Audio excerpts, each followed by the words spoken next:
Magandang panahon mga ka-tax. Ako naiinis ako at nalulungkot sa nangyayari sa profesyong tinatawag nating Certified Public Accountant. Totoo nga naman na ang edukasyong pang-accounting palpak. Bakit? Tingnan ninyo sa inyong mga daliri, despite 200,000 na ang CPAs sa buong Pilipinas, iilan lang ang maganda ang buhay. Karamihan, nag-caregiver na lang sa Hong Kong at saka sa Japan. Nakakalungkot. Mayroon atang monopolya o kartel sa CPA industry. Kaya pag-usapan natin ang mga CPA na nakukulong o makukulong dahil sa tax evasion.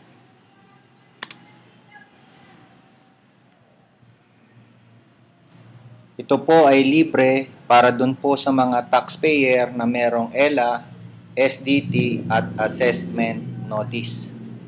At ito po ay subject sa availability at pwede pong magbago ang desisyon ni Ka-Tax ETM. So bilisan po ninyo ang pag-contact sa aking opisina. Sinulatan ko po si Kagalang-Galang BIR Commissioner at kine-question ko na bakit naman hindi mo ipakita sa tao na ang kailangan niyang i-file ay hindi financial statement na gawa sa GAAP o GAAS. Kasi ang GAAS, nakakasunog yan. Ang GAAP ay maagap ka nga pero lagi kang nasusunog. Ibig sabihin, mayroong kang problema. So ito po yung sagot ni Kagalang-Galang Commissioner. Kung mapapansin nyo po sa bandang ibaba, sinabi naman niya dito na pwede daw pong gumamit ng GAAP at GAAS. Okay, para saan ba ang GAAP at GAAS? Hindi man naman pang BIR. At ang sabi niya rito, pagdating sa expense at sale, ang gagamitin daw ay tax code. At kung mababasa po niya rito, ang income tax daw po, ang taxation ay magpre-prevail over GAAP and GAAS. Parang ganito inutusan mo yung anak mo na pumunta ng Quiapo. So, sa pagpunta niya ng Quiapo, pupunta muna siya ng Baclaran bago siya pumunta ng Quiapo. Pwede naman siyang pumunta ng Quiapo, mas mabilis, mas konti ang oras na magagamit, mas konti ang gastos. Ang gusto pa, ang inuutos, sige, pumunta ka na muna ng Baclaran bago ka pumunta ng Quiapo. Di ba mas magastos yun at mas maraming oras ang magagamit? Ganito rin po ang ipinapahiwatig ng paggamit ng GAAP at GAAS. Pinapupunta ka muna ng Baclaran bago ka pumunta ng Quiapo. Pinagagamit ka muna ng GAAP at GAAS bago ka gumamit ng tax code. Pwede namang gumamit ng tax code diretso. Tax accounting. Okay, ano naging problema ng tax accounting o ng GAAP or financial at managerial accounting? Ano pagkakaiba at naging problema nila? Tingnan nyo po mga ka-tax, ito po yung aking question sa kanila na hindi nila masagot-sagot Basahin nyo pong maigi. Ayan. So ito po yung aking sinasabi sa kanila na ang obligasyon po natin ay mag-comply sa batas. Dahil wala naman pong kinukulong dahil nag-violate ka ng GAAP at GAAS ikukulong ka dahil nag-violate ka ng tax code. Ayun. Balita ako yung mga lalaking CPA ang nakaupo sa BIR o pinatatakbo ng malalaking CPA ang BIR. Kalungkot na maliliit na CPA.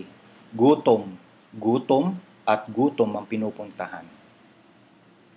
So, ito po ang sabi ng tax code. Yan, okay. Tingnan nyo ang National Society of Accountants of the United States of America. Hindi na nila nire-recommenda ang paggamit ng GAAP at GAAS. Ang nire-recommenda nila gamitin na raw ang tax code ng Amerika. Ayan po yung kanilang publication. Pero sa Pilipinas, para tayong himod ng tumbong, ng may tumbong, di mo na natin himurin kung ano meron tayo dito sa Pilipinas. Kopyador na mali.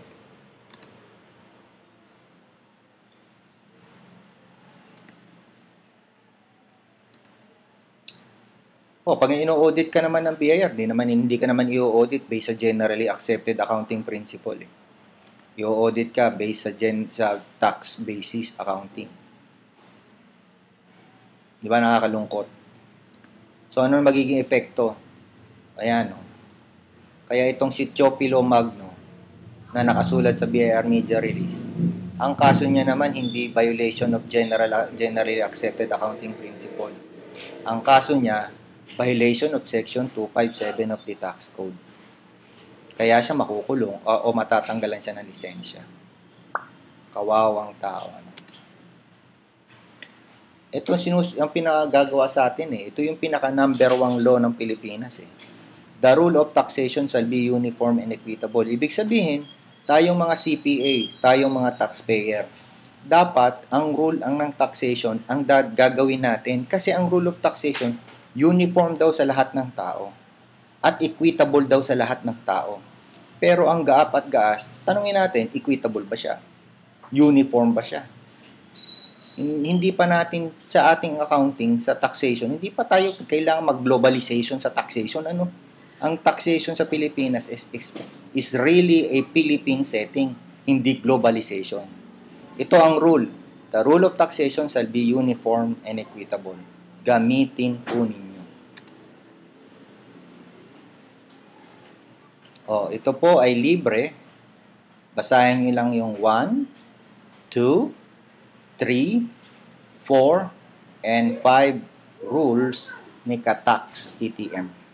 Magiging inyo po yan. Ang laman po niyan ay mga mahihiwagang at magagandang mga law na pwede nyong gamitin just in case hinaharas po kayo ng BIR o hindi ma-explain ng accountant nyo ang laman ng financial statement nyo.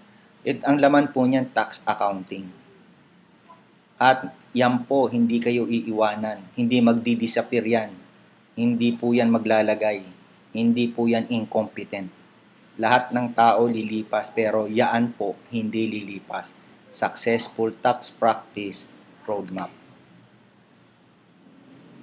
Kung gusto nyo pong makakita ng mga saving tips, live at saka kasya, punta lang kayo sa katax.etm Facebook o Kataxpayer channel at YouTube. Kung gusto nyo pong mag-conduct ng in-house training para meron po kayong fallback in case natanggalin kayo sa trabaho o gusto nyo na po mag-practice na maging tax consultant or tax accountant, hindi po kailangan lawyer kayo, hindi po kailangan meron kayong law subject o meron kayong nakuhang accounting subject o CPA kayo para maging tax consultant o tax accountant. Kahit na sino, pwede kasi ang taxation nakasulat ho sa Ingles. Ang kailangan lang po ay marunong kayong mag-Ingles at umintindi ng Ingles. Kasi ang labanan hindi daldalan kundi pagsulat ng Ingles. Okay, i-email nyo pa lang po ang aking email address ay kataxpayer@gmail.com.